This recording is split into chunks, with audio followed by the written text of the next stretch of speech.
पाकिस्तान में हिंदुओं और सिखों के लिए जहन्नुम पाकिस्तान बनता जा रहा है। बड़ी खबर लाहौर से है, जहां सिखों पर जुल्म हुआ है, अत्याचार हुआ है। सिखों के ऐतिहासिक भाई तारू सिंह जी गुरुद्वारे को मस्जिद बनाने की कोशिश की गई है। मस्जिद पर सुहेल भट्ट नाम के एक मौलवी ने कब्जा भी कर लिया है। उसके खिलाफ सिख समुदाय ने पुलिस में शिकायत दर्ज करवाई है। सिखों पर हो रहे जुल्म के विरोध में भारत में भी आवाज उठने लगी है। खुद भारतीय विदेश मंत्रालय ने पाकिस्तानी उच्चायोग के सामने इस मामले को उठाया है। आपको बता दें कि यह कोई पहला मौका नहीं है जब पाकिस्तान से ऐसी तस्वीरें सामने आई हों। लेकिन हैरानी की बात यह है कि अल्पसंख्यकों को लेकर बड़े बड़े दावे करने वाले पाकिस्तान का सच आखिर क्या है, वो अब दुनिया देख रही है।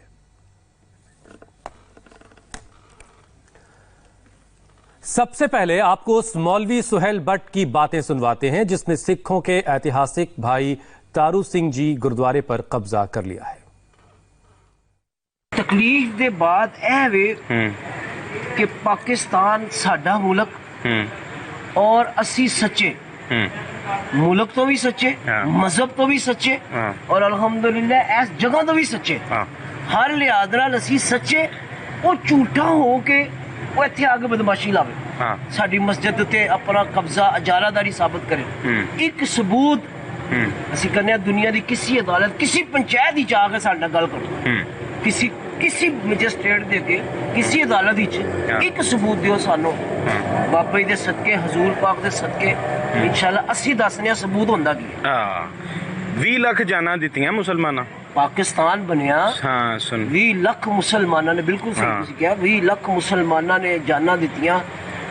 1 ਲੱਖ और सिखड़े और मुसलमाना दी इज्जतां शहीद हुई ऑन रिकॉर्ड है, तियां भैणां शहीद हुई बिल्कुल। और इन्हां ने बदमाशी उदों भी हुण भी बदमाशी ला रहे, 2020 च भी बदमाशी ला रहे, 2020 च भी। और साडे मुल्क विच साडा मुल्क मुसलमाना दा पाकिस्तान कलमे दी बुनियाद ते बनन वाला मुल्क बिल्कुल, और इन्हां दा तल्लक की है बदमाशी नाल बिल्कुल।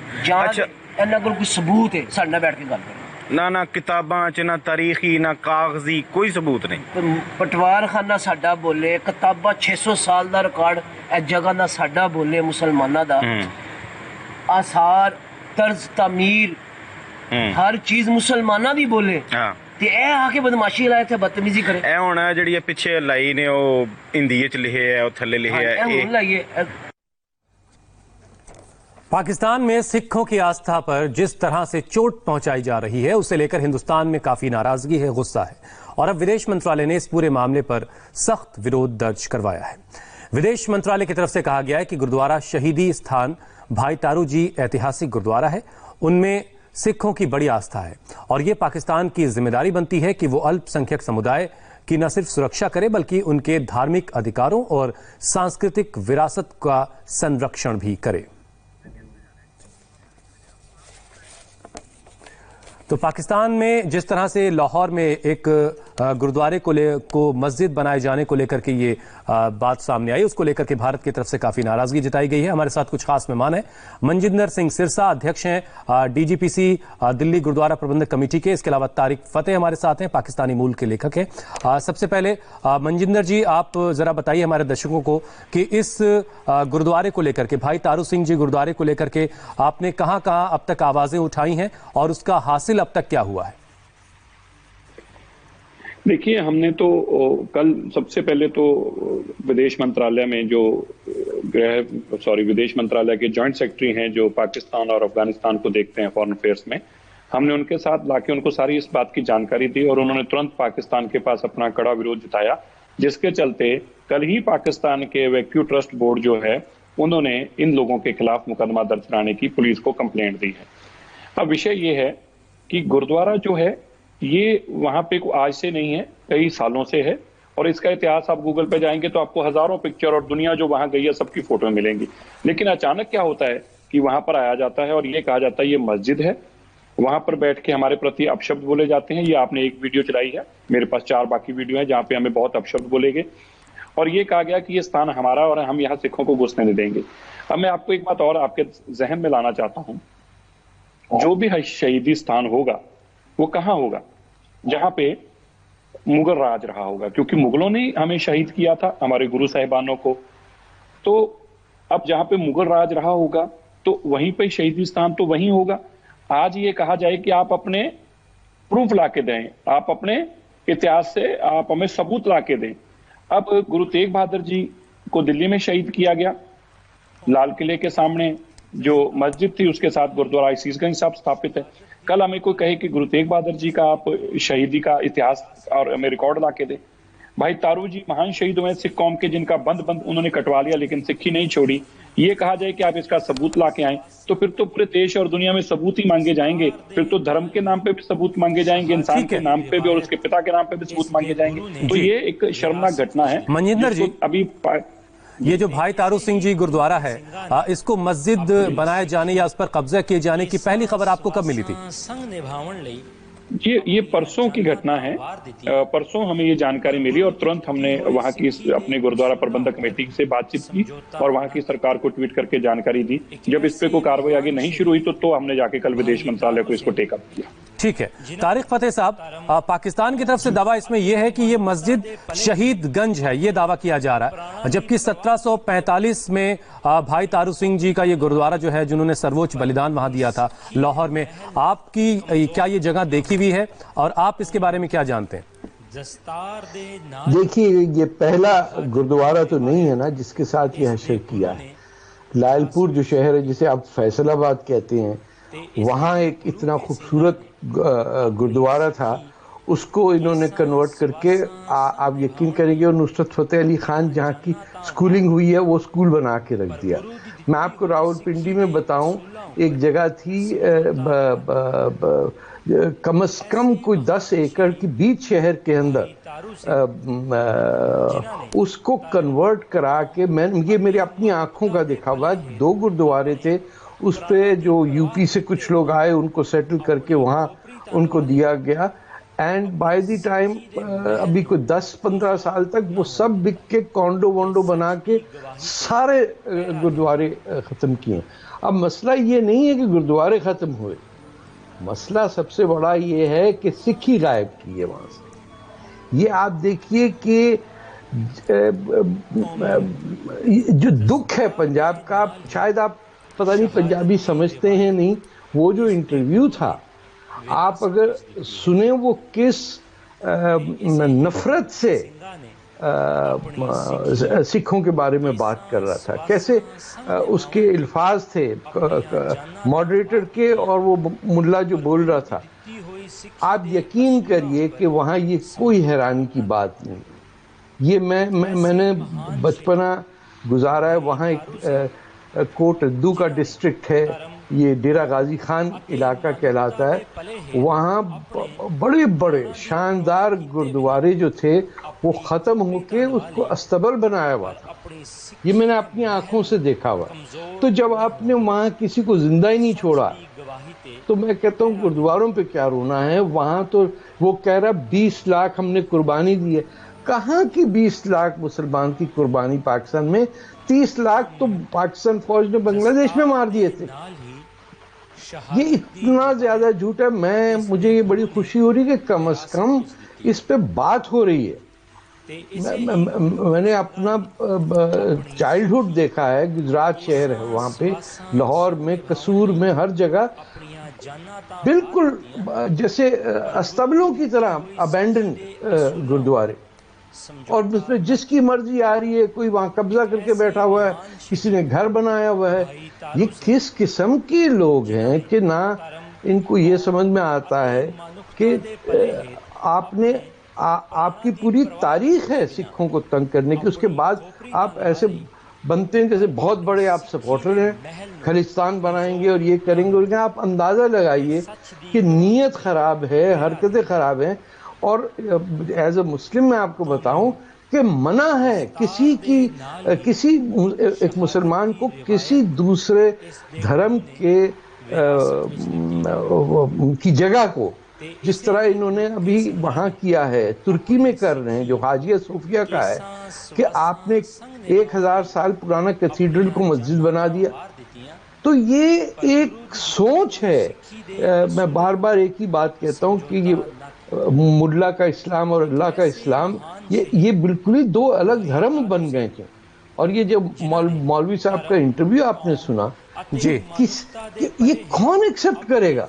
तो आप सिविलाइज्ड माहौल में रेडियो पे एक इंटरव्यू चल रहा है और उसमें आप ये बात कर रहे हैं। मैं तो हैरान हूं कि ये ऑन एयर कैसे चला गया, ये कहाँ चल रहा है, इंटरनेट पे है, किधर है। इस बंदे को मैं खुद कन्फ्रंट करता कि क्या कह रहे हो तुम, कितने लोग मारोगे, कितने का खून करोगे कि तुम्हें ठंड पड़ेगी कि पंजाब का वन करा दिया आपने, लाखों आदमी मर गए, क्या सिखों की मर्जी से मरे? अरे आपने बदमाशी की अंग्रेज के साथ मिलके, तो वो शहर लाहौर जहां हिंदू मुसलमान और सिख का पता नहीं चलता था, मैं पुराने शहर ओल्ड सिटी लाहौर से मेरा ताल्लुक है, हमने जले हुए घर देखे, मैं उस वक्त नहीं पैदा होता, बचपने में। तारिक फतेह साहब, ये जो गुरुद्वारा है तारू सिंह जी गुरुद्वारा, ये गुरुद्वारा आपका देखा हुआ है खुद का? नहीं, मैं कह नहीं सकता। अच्छा, मनजिंदर जी, आप बता रहे हैं कि करीब 3 दिन पहले आपको इस बात की खबर मिली, तो 3 दिन से पहले क्या गुरुद्वारे में अरदास वगैरह हो रही थी? जी बिल्कुल, ये तो स्थान है, वहाँ पे निशान साहब आज भी लगा हुआ है, आप देखेंगे उस पे तो लोग जाते हैं, वहाँ पे लोग दर्शन करते हैं, और अगर आप देखेंगे इंटरनेट पे भी सर्च करेंगे तो आपको हजारों फोटोएं 10 साल पहले 15 साल पहले की मिलेंगी। एक बात, दूसरी बात, ये जो सारे गुरुद्वारे हैं इनका रिकॉर्ड है, क्योंकि जब पाकिस्तान में से सिख जो हिंदुस्तान में आ गए तो वहाँ पे इवैक्यू ट्रस्ट बोर्ड बन गया, वहाँ पे वक्फ बोर्ड बन गया वहाँ पे, और हमारा वक्फ बोर्ड के अंदर बकायदा इसका डेटा है सारे गुरुद्वारा साहिबान का। अब दिक्कत वहाँ पे क्या आती है कि ये वक्फ बोर्ड भी सरकार चलाती है, और सरकार जो चलाती है वहाँ के लोग लोकल लोगों को ही डालेगी, और सिखों को तो वक्फ बोर्ड में डालते नहीं है वो वहाँ पे, तो हमारी बात करने वाला तो कोई भी नहीं रह जाता वहां पे। इसलिए गुरुद्वारा साहब का प्रॉपर रिकॉर्ड है, ऐसा नहीं है कि गुरुद्वारा से। दूसरी बात, आप एक अहम बात मैं आपको जानकारी में दूं, आप भी बड़े अच्छी तरह से जानते हैं, हर धर्म के लोगों का कोई ना कोई कलर होता है जो जगह जगह दिखाई देता है। बिल्कुल, पाकिस्तान में अगर आप देखेंगे तो येलो कलर जो है, पीला रंग जो है, वह सभी गुरुद्वारों पे बाहर आपको वही रंग दिखाई देगा, लेकिन जो पवित्र मस्जिद है उनकी, उनका रंग जो है हरा ही रहता है। लेकिन साथ ही साथ नफरत का रंग भी हमें हर तरफ दिखाई दे रहा है। तारिक फतेह साहब, आप जिस मौलवी का जिक्र कर रहे थे सुहेल भट्ट का, हम जरा एक बार उसको फिर से सुनवाते हैं और आप भी सुनिए और जरा समझाइए, क्योंकि कुछ पंजाबी लफ्ज मेरे नहीं समझ में आए। जिस ऐतिहासिक गुरुद्वारे पर कब्जा करके ये मौलवी बैठ गए हैं, उस पर किस तरीके की वो बातें कर रहे हैं। वो सिखों को बदमाश बता रहा है। मौलवी सुहेल भट्ट को 1745 का इतिहास नहीं पता, वो ऐसे बातें कर रहा है जैसे सिख पाकिस्तान के बाशिंदे ही ना हो, वो वहां के नागरिक ही ना हो। सुनिए जरा। तकलीफ दे बाद ऐ वे कि पाकिस्तान साडा मुल्क और असी सच्चे, मुल्क तो भी सच्चे, मजहब तो भी सच्चे, और अल्हम्दुलिल्लाह इस जगह तो भी सच्चे, हर लिहाज नाल असी सच्चे। वो झूठा हो के वो इत्थे आके बदमाशी लावे, साडी मस्जिद ते अपना कब्जा इजारादारी साबित करे। एक सबूत ਅਸੀਂ ਕਹਿੰਦੇ ਹਾਂ ਦੁਨੀਆ ਦੀ ਕਿਸੇ ਅਦਾਲਤ ਕਿਸੇ ਪੰਚਾਇਤ ਵਿੱਚ ਆ ਕੇ ਸਾਡੇ ਨਾਲ ਗੱਲ ਕਰੋ, ਕਿਸੇ ਮੈਜਿਸਟ੍ਰੇਟ ਦੇ ਅੱਗੇ ਕਿਸੇ ਅਦਾਲਤ ਵਿੱਚ ਇੱਕ ਸਬੂਤ ਦਿਓ ਸਾਨੂੰ ਬਾਬਾ ਜੀ ਦੇ। ਤਕਲੀਫ ਦੇ ਬਾਅਦ ਇਹ ਵੇ ਕਿ ਪਾਕਿਸਤਾਨ ਸਾਡਾ ਮੁਲਕ ਔਰ ਅਸੀਂ ਸੱਚੇ, मुल्क तो भी सच्चे, मजहब तो भी सच्चे, और अल्हम्दुलिल्लाह इस जगह तो भी सच्चे, हर लिहाज नाल असी सच्चे। वो झूठा हो के वो इत्थे आके बदमाशी लावे, साडी मस्जिद ते अपना कब्जा इजारादारी साबित करे। एक सबूत ਅਸੀਂ ਕਹਿੰਦੇ ਹਾਂ ਦੁਨੀਆ ਦੀ ਕਿਸੇ ਅਦਾਲਤ ਕਿਸੇ ਪੰਚਾਇਤ ਵਿੱਚ ਆ ਕੇ ਸਾਡੇ ਨਾਲ ਗੱਲ ਕਰੋ, ਕਿਸੇ ਮੈਜਿਸਟ੍ਰੇਟ ਦੇ ਅੱਗੇ ਕਿਸੇ ਅਦਾਲਤ ਵਿੱਚ ਇੱਕ ਸਬੂਤ ਦਿਓ ਸਾਨੂੰ ਬਾਬਾ ਜੀ ਦੇ ਸਦਕੇ, ਹਜ਼ੂਰ ਪਾਕ ਦੇ ਸਦਕੇ, ਇਨਸ਼ਾਅੱਲਾ ਅਸੀਂ ਦੱਸਦੇ ਹਾਂ ਸਬੂਤ ਹੁੰਦਾ ਕੀ ਹੈ। 20 ਲੱਖ ਜਾਨਾਂ ਦਿੱਤੀਆਂ ਮੁਸਲਮਾਨਾਂ, ਪਾਕਿਸਤਾਨ ਬਣਿਆ, ਹਾਂ ਸੁਣ, 20 ਲੱਖ ਮੁਸਲਮਾਨਾਂ ਨੇ, ਬਿਲਕੁਲ ਸਹੀ ਤੁਸੀਂ ਕਿਹਾ, 20 ਲੱਖ ਮੁਸਲਮਾਨਾਂ ਨੇ ਜਾਨਾਂ ਦਿੱਤੀਆਂ, 1 ਲੱਖ और सिखड़े और मुसलमाना दी इज्जतां शहीद होईयां, ऑन रिकॉर्ड है, ਧੀਆਂ ਭੈਣਾਂ ਸ਼ਹੀਦੀਆਂ ਬਿਲਕੁਲ। और इन्हां ने बदमाशी उदों भी हुण भी बदमाशी ला रहे, 2020 च भी बदमाशी ला रहे, 2020 च भी। और साडे मुल्क विच साडा मुल्क मुसलमाना दा पाकिस्तान कलमे दी बुनियाद ते बनन वाला मुल्क, बिल्कुल, और इन्हां दा तल्लक की है बदमाशी नाल, बिल्कुल। अच्छा, इन्हां कोल कोई सबूत है साडे नाल बैठ के गल करो, ना किताबां च, ना तारीखी, ना कागजी, कोई सबूत नहीं। पटवार खाना साडा बोले, किताबां 600 साल दा रिकॉर्ड इस जगह दा साडा बोले मुसलमाना दा, आसार तर्ज तमीर हर चीज मुसलमाना दी बोले, ਤੇ ਇਹ ਆ ਕੇ ਬਦਮਾਸ਼ੀ ਵਾਲਾ ਇੱਥੇ ਬਦਤਮੀਜ਼ੀ ਕਰੇ। ਇਹ ਹੁਣ ਜਿਹੜੀ ਇਹ ਪਿੱਛੇ ਲਾਈ ਨੇ ਉਹ ਹਿੰਦੀ ਵਿੱਚ ਲਿਖੇ ਹੈ, ਉਹ ਥੱਲੇ ਲਿਖੇ ਹੈ, ਇਹ ਹੁਣ ਲਾਈਏ। तारिक फतेह साहब, मुसलमानों को तो खासतौर से हुक्म है कि आप किसी की नाजायज जगह पर आप इबादत गाह नहीं बना सकते, न कि एक इबादत गाह को इस तरीके से मस्जिद में कन्वर्ट किया जा रहा है। देखिए ये तो मजहब में है ना, लेकिन मुझे आप बताइए कि क्या हशर किया है मुसलमानों ने एक दूसरे का। मैं उसमें जाता नहीं हूं, लेकिन जो इनकी जो लैंग्वेज थी ना, ये बदमाश कहना, पंजाबी में वो बात अलग माने हैं जो आप हिंदी में या उर्दू में समझेंगे। इट इज वेरी डेरोगेटरी, यानी ये आप एक पूरी कम्युनिटी को कह रहे हैं। आप वो कह रहा है कि मुल्क हमारा सच्चा, मजहब हमारा सच्चा, मस्जिद हमारी सच्ची, और ये सिख जो हैं ये बदमाश है। आप लैंग्वेज देखिए कि यानी गुरु नानक की पैदाइश की जगह पे कब्जा इनका। इनसे जब कहा गया कि वो करतारपुर की जो जमीन है वो एक्सचेंज कर लो, उसको उन्होंने सियासी तौर पे यूज किया। बाग सरदारा थी जगह, में रावलपिंडी में नाम भूल रहा था। आप यकीन नहीं कर सकते कितनी खूबसूरत जगह को, इतने दो प्यारे उसमें गुरुद्वारे थे, उसमें पहले तो अस्तबल बनाए गए and then it was destroyed. ना दुनिया में कोई बोलने वाला है, ना कुछ करने वाला है कि क्या नहीं। आवाज तो उठाई जा रही है, मनजिंदर सिंह सिरसा साहब आवाज उठा रहे हैं, हिंदुस्तान की तरफ से आवाज उठाई जा रही है। के साथ है, मैं कह रहा हूं कि ये कई इंटरनेशनल लॉज को इन्होंने वायलेट किया। इनकी हिम्मत नहीं होनी चाहिए, ये कोई किसी को नहीं करना चाहिए कि ये, लेकिन ये जहनियत वही है सर कि वो जनरल बाकी ने पकड़ के उन्होंने कहा ये अयोध्या तोड़ो और इधर बाबरी मस्जिद बनाओ। 500 साल लग गए उस इशू को, और हिंदू मुस्लिम में आपस में कितनी कोशिश की गई कि नफरत ही रहते रहे, ये कभी एक साथ बैठ ही ना सकें। ये किसका फायदा है इसमें? जिन लोगों ने पाकिस्तान बनाया था आज तक वो मर रहे हैं, और खान गफ्फार खान ने कहा था ये गीदड़ों के हवाले आप करके जा रहे हैं। बिल्कुल सही बात की थी, बिल्कुल गीदड़ों की तरह, यानी they are the jackals on this earth. आप ये किसी को नहीं छोड़ते। मैं आपसे कहूं कि शिया अपनी मस्जिद में नहीं जा सकते पाकिस्तान में, वहां पकड़ के राइफल गार्ड ये वो खड़ा करना पड़ता है।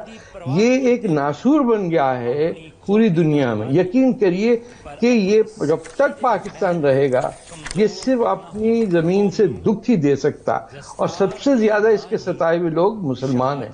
ऐसी बात नहीं कि ये हिंदुओं या सिखों को कर रहे हैं। आपको वहां के ईसाइयों के मैं दर्द बताऊं, कहां से निकाल के उनको बैंकॉक में कोई 10,000 बैठे हुए, उनके चर्चेस को तबाह कर दिया है, कंप्लीटली बुलडोज करके नए कॉन्डो बन जाते हैं वहां पे। बेशक एक अंतर्राष्ट्रीय दबाव की जरूरत है, और हिंदुस्तान की तरफ से जो दबाव बनाया जा रहा है उसके बाद कुछ नतीजे बेहतर आ सकते हैं। ऐसा नहीं है कि अल्पसंख्यकों पर अत्याचार सिर्फ पाकिस्तान में ही हो रहा है। अफगानिस्तान का हाल भी कुछ ऐसा ही है, जिसकी खौफनाक कहानी को बयां किया है एक अफगान सिख ने। अफगानिस्तान जहां आतंकवादियों का बोलबाला है, वहां सिखों को कितनी परेशानी है, कितनी दिक्कत है, वो निदान सिंह के भारत लौटने के बाद पता चला। अफगान सिख निदान सिंह को पिछले महीने तालिबानी आतंकवादियों ने अगवा कर लिया था, किडनैप कर लिया था, और हाल ही में उनको आतंकियों ने छोड़ा है। इसके बाद वो परिवार के साथ भारत आ गए हैं।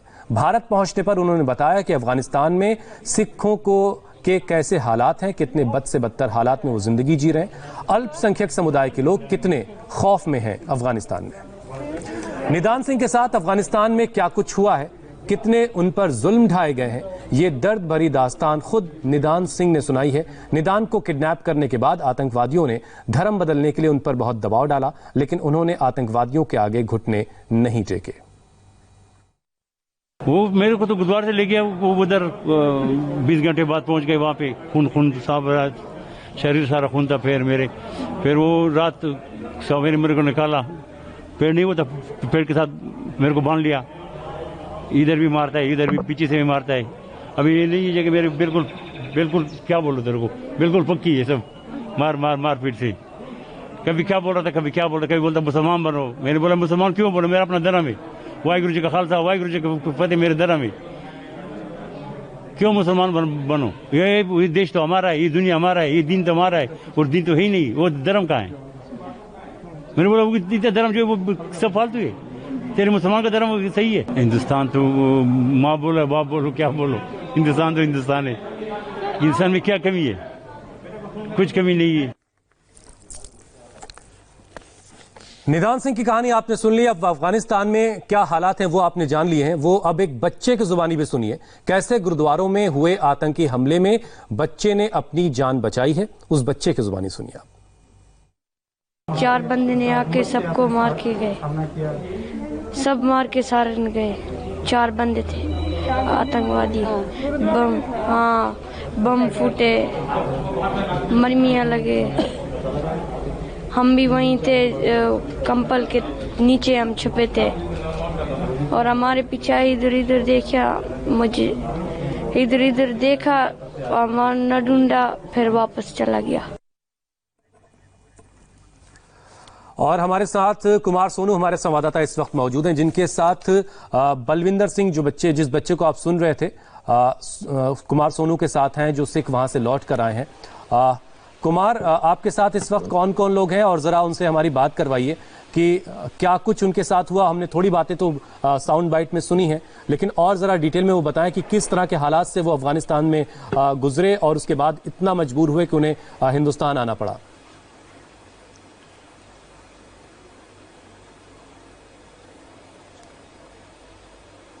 सोनू, आप मुझे सुन पा रहे हैं? चलिए, कुमार सोनू के पास हम दोबारा जाएंगे। मनजिंदर जी, ये खबर भी आप तक पहुंची होगी, निदान सिंह और ये बलविंदर सिंह एक बच्चा है जो अपनी आप बीती सुना रहा था। इस बारे में भी कुछ बातें आप लोगों ने अफगानिस्तान की सरकार तक पहुंचाई हैं? जी, ये 4 महीने पहले की घटना है। ये 22-23 मार्च की घटना है, जब वहां पे 2 दर्जन से ज्यादा सिखों को शहीद कर दिया गया। उसके बाद हमने ये विषय देश के प्रधानमंत्री जी के पास उठाया।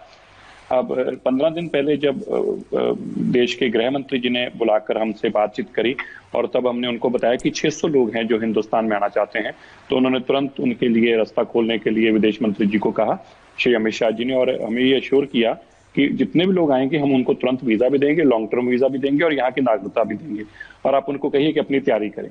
फिर हमने इनसे बातचीत करी और एम्बेसी को वहां पे कन्वे किया गया और इनके वीजे लगने शुरू हुए। अब 11 लोगों को हमने परसों यहाँ लेके आए। ये 11 लोगों में एक निधान सिंह जी हैं और 2 फैमिलीज और हैं। जो माता जी हैं उनके अंदर, उनके 2 बच्चे और बाकी सारा परिवार। 2 ही बेटे थे, दोनों ही शहीद कर दिए गए, सारा परिवार शहीद कर दिया गया। वो बेटी है सुमनीत कौर, जिसको 14 साल की बेटी को अगवा करके ले गए थे, और मैं तो धन्यवाद करता हूं उस सच्चे मुसलमान का जिनका ईमान इतना पक्का था, मौलवी जी का, जब उनके पास इस लड़की को लेके गए और ये कहा कि इसके साथ निकाह करना है, इसका निकाह पढ़ दो, इसने धर्म बदल लिया है और ये इस्लाम कबूल करना चाहती है, तो मौलवी ने कहा कि ये पाप होगा और ये पाप मैं किसी सूरत में नहीं होने दूंगा और ना ही करूंगा, ना करने दूंगा। वो मौलवी जी का हम धन्यवाद करते हैं, उन्होंने उस बेटी को वहां से लिया, उसके माँ बाप गुरुद्वारे में संदेश भिजवाया और बड़ी मुश्किल वहां से बच्ची को निकाल के उनके माँ बाप को लाकर सौंपा। अब वो बच्ची भी अपने माँ बाप के साथ मुल्क में वापस आई है। 11 लोग आए हैं और इनमें अभी जो 70 अगले जो बैच है वो अगले महीने अगस्त के महीने में अगले लोग आएंगे, और 600 के 600 लोगों को हम भारत लाने के लिए। चलिए, बड़ा नेक काम कर रहे हैं आप लोग। मनजिंदर जी, इस वक्त वो परिवार हमारे साथ जुड़ चुका है।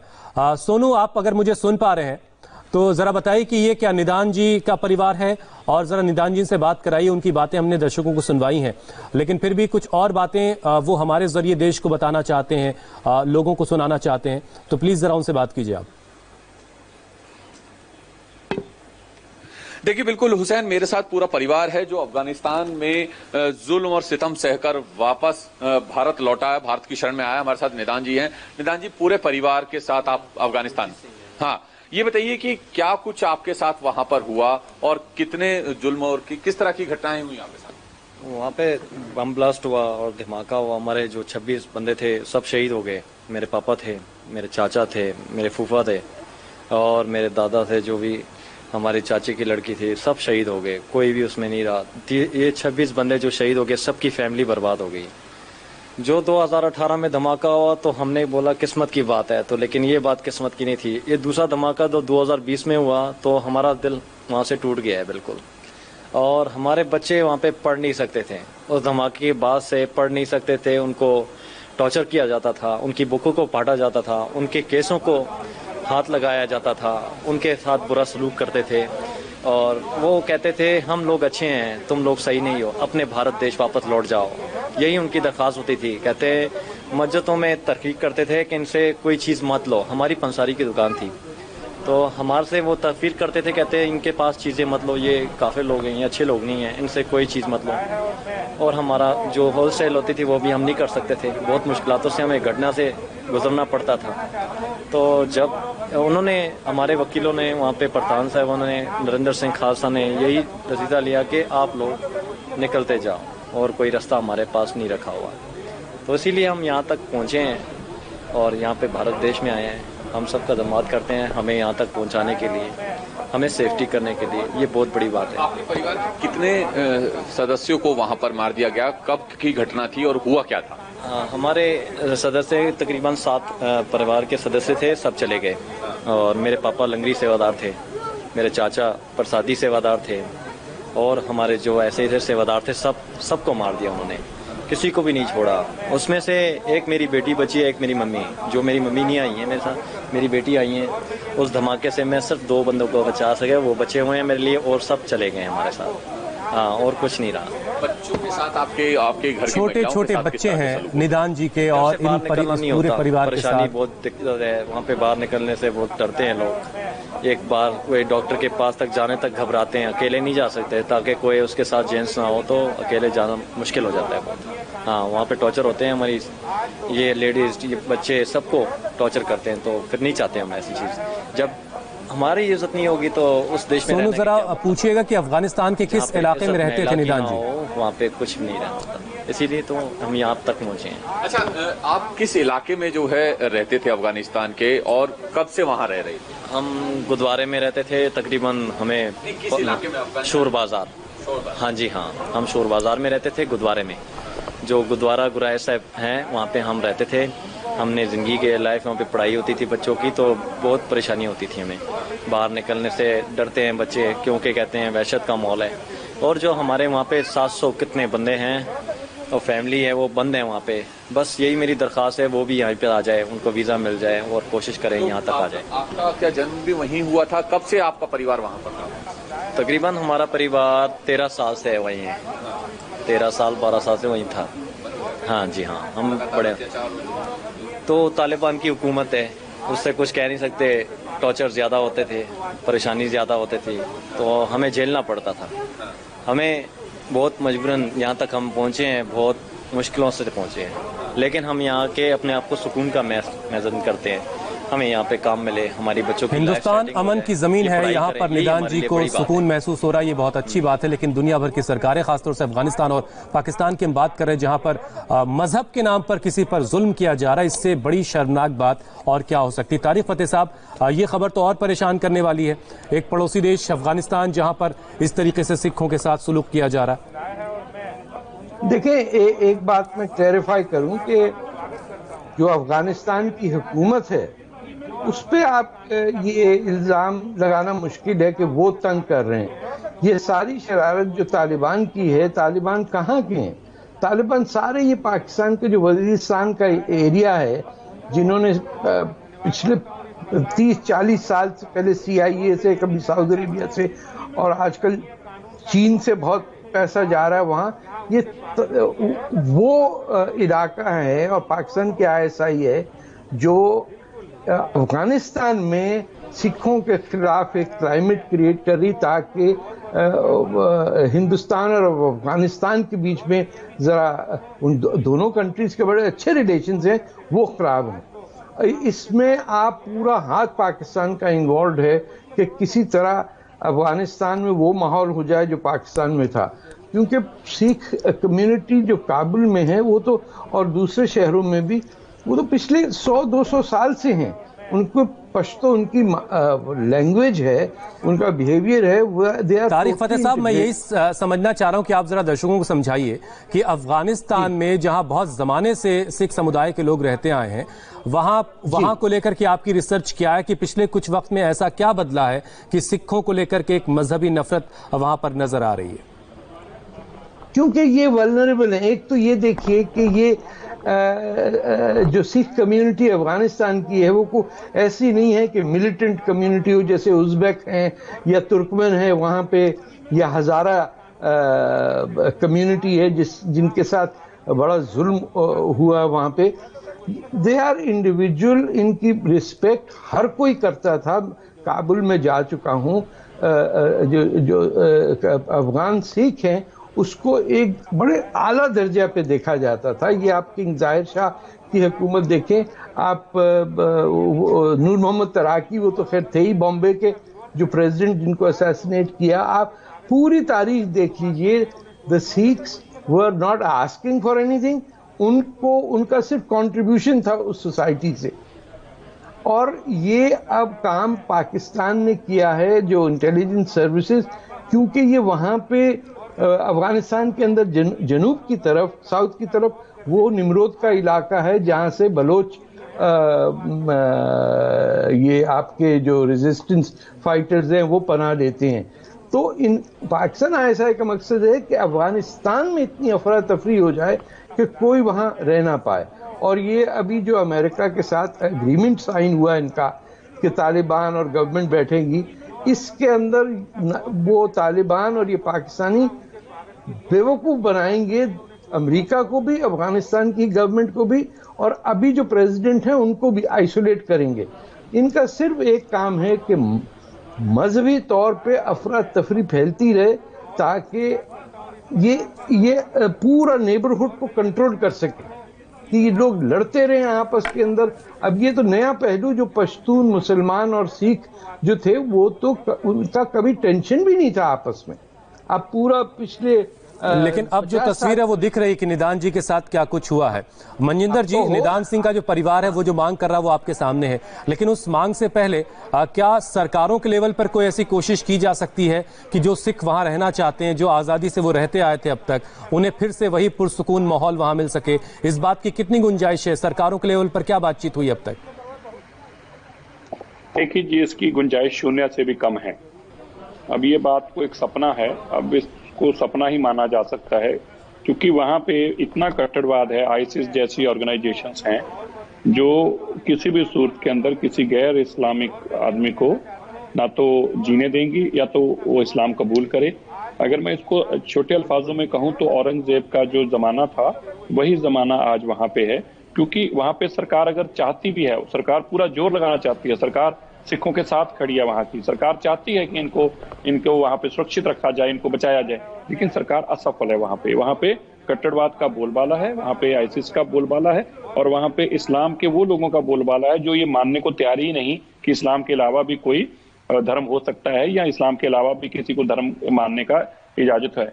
वो ये मानते हैं कि दीन केवल और केवल इस्लाम है और इस्लाम ही दीन है, और इसलिए कोई भी दूसरा आदमी जो है किसी भी धर्म की बात नहीं कर सकता। अब अफगानिस्तान के अंदर किसी भी सूरत में किसी खाली सिखों की बात नहीं है, इनमें हिंदू भी आए हैं, और कुल अब वहाँ पे 2.5 से 3.25 लाख लोग थे जो सब आहिस्ता आहिस्ता करके आगे अब 600 लोग कुल वहाँ पे रह गए हैं। तो अब हालात तो वहाँ पे ये है कि हमारे गुरुद्वारे संभालने वाला भी कोई नहीं वहाँ पे रहने वाला, इसलिए वहाँ की सरकार चाहे तो भी इन लोगों को सुरक्षा नहीं वहाँ प्रदान करा सकती, क्योंकि वहाँ लोगों ने मन बना लिया है, जो कट्टर लोग हैं, जो लोग ऐसी मानसिकता से हैं, जो चाहते हैं कि किसी भी तरीके इन लोगों को वहां से बाहर निकाला जाए, वही लोग इनको मारते हैं। इसीलिए 2 दर्जन से ज्यादा लोगों को मार दिया। आप देखिए वो गिनती भी कम थोड़ा ही है, 28 लोग मार दिए जाएं, और केवल इसलिए मार दे और गुरुद्वारे के अंदर घुस के मारा जाए, और ये धर्म के नाम पर मार दिया जाए। अब इससे बड़ी तो बर्बरता या इससे ज्यादा कायरता या इससे ज्यादा जो क्या अल्फाज में इस्तेमाल करूं। ठीक है मनजिंदर जी, आपने बताया इससे पहले कि करीब 70 लोगों को और लाने का आपका कार्यक्रम है अक्टूबर तक, लेकिन निदान सिंह जी कह रहे थे कि करीब 600 से 700 लोग हैं। इन सभी लोगों को लाए जाने का कार्यक्रम है, तो कब तक ये तमाम लोग हिंदुस्तान आ जाएंगे? देखिए हुसैन जी, अभी बहुत सारे लोगों के पासपोर्ट भी नहीं बने। सरकार वहाँ की सरकार से बातचीत करके उनके लिए पासपोर्ट का इंतजाम भी कर रही है। और मैं आपको ये भी बताना चाहता हूँ कि इनमें कई लोग बहुत गरीब हैं, इतने गरीब हैं कि वो पासपोर्ट बनाना भी अफोर्ड नहीं करते। और अब उनके लिए भी दिल्ली सिख गुरुद्वारा मैनेजमेंट कमेटी और जो दुनिया भर में सिख हैं जो चिंता कर रहे हैं वो लगे हुए हैं। हमें उम्मीद है कि ज़्यादा से ज़्यादा वर्स्ट कम सिनेरियो में भी हम अक्टूबर तक इन सब लोगों को हिंदुस्तान में ले आएंगे। कुमार सोनू, जरा आप निदान जी से पूछिए कि जब से वो हिंदुस्तान आए हैं बहुत सुकून, बहुत अमन महसूस कर रहे हैं, बहुत इत्मीनान से वो यहाँ हैं, लेकिन रोजी रोटी को लेकर के उन्हें यहाँ पर अब कोई भरोसा अब तक दिया गया है कि वो क्या काम करेंगे, क्या काम उन्हें मिल पाएगा, मिल सकता है? देखिए बिल्कुल हुसैन, ये बताइए, हमारे दर्शक आपसे जानना चाहते हैं कि हिंदुस्तान तो आप आ गए, अब आगे के लिए क्या, रोजाना गुजर बसर के लिए क्या करना है? क्या कोई सरकार की तरफ से भरोसा दिया गया है कि आपके परिवार को किस तरह सहायता दी जाएगी, नौकरी या घर या किस तरीके से? तो हमारे साथ प्रॉमिस किया हुआ है उन्होंने, तो मोदी साहब ने कहा कि आप आओगे तो आपको घर भी मिलेगा, आपको बच्चों की लाइफ की भी पढ़ाई भी मिलेगी, कोई मुश्किल नहीं होगी आपको, आप आ जाइए। जब आपका धर्म खतरे में तो आप क्यों रहना चाहते हैं वहाँ से, तो आइए, हम आपकी शरण में आ। तो मैं धन्यवाद करता हूँ मोदी साहब का, अगर वो लाइव देख रहे हैं तो मैं बहुत उनका धन्यवाद करता हूँ कि उन्होंने ये डिसीजन लिया कि हमें यहाँ तक शिफ्ट करने के लिए। और जो बाकी के 700 कितने बंदे हमारे बच्चे हुए हैं 700 कि उसमें से 11 बंदे यहाँ पे आ पहुँचे हैं, और आगे जो बंदे वहाँ पे पड़े हुए हैं उनकी भी मैं आपसे रिक्वेस्ट करता हूँ कि कोशिश किया जाए जल्द से जल्द उनको भी बुलाया जाए इस भारत देश में, क्योंकि वो सेफ नहीं है वहाँ पे। भारत में अपना भविष्य किस तरीके से देखते हैं, अपने परिवार का, अपने बच्चों का भविष्य कैसे देखते हैं? बिल्कुल ऊपर देखते हैं हम, नीचे नहीं देखते, क्योंकि यहाँ पे ऐसे लोग नहीं हैं, क्योंकि यहाँ पे उस लोग हैं जो कहते हैं आगे चलो पीछे मत चलो, वो लोग नहीं हैं। वो लोग कहते हैं पीछे हटो, हम पीछे हटने वाले से नहीं, वो तो पीछे चलने वाले लोग हैं, हम आगे चलने वाले लोग हैं। हम आगे आए हैं, पीछे हटने के लिए तो नहीं आए, तो इसीलिए आए हैं कि हमारी बच्चों की लाइफ ठीक हो जाए, हमें सुविधाएं मिले, हमारी लेडीज को कोई टेंशन ना हो, वो निकल सके। निदान जी को शुक्रिया कहिए और हमारी दुआएं भी दीजिए कि वो मुश्किल हालात से निकलकर यहाँ पे लेडीज की इज्जत बहुत है, अमन पसंद हिंदुस्तान में आ चुके हैं। ज्यादा है। बहुत बहुत शुक्रिया निदान जी का। और मनजिंदर सिंह सिरसा साहब, आपका भी बहुत बहुत शुक्रिया, और बहुत नेक काम कर रहे हैं आप। तमाम जो परेशान लोग हैं उनको आप हिंदुस्तान लाने का काम कर रहे हैं। तारिक फतेह साहब, बहुत बहुत शुक्रिया हमारे साथ जुड़ने के लिए। आखिर में बस इतनी सी बात कि मजहब के नाम पर जहां कहीं भी